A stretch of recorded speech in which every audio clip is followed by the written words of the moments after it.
Le gouvernement s'apprête justement à créer un état d'urgence sanitaire. Un texte pour donner davantage de pouvoir au Premier ministre, pour lui permettre d'agir plus rapidement par ordonnance, pour restreindre certaines libertés, ordonner des réquisitions, mais également soutenir donc la vie économique. Le projet de loi doit être discuté aujourd'hui à l'Assemblée nationale dans un hémicycle qui promet d'être vide. Consigne sanitaire oblige, alors ce sera sans le député de Saint-Étienne, Régis Juanico.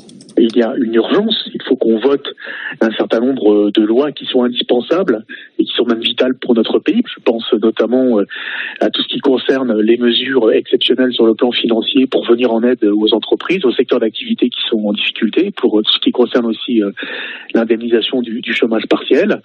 Et il y aura aussi des mesures d'urgence sanitaire et puis une loi aussi qui permet de reporter le second tour des municipales. Ça me paraît être la bonne solution.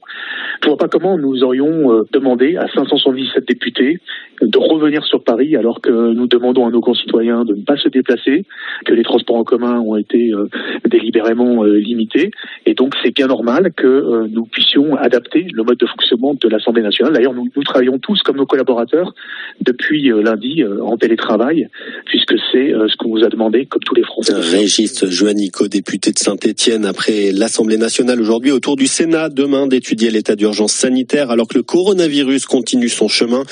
264 morts en France et 89 de plus qu'hier à la même heure. Plus de 9000 contaminés, dont 120 dans la Loire, 7 en Haute-Loire.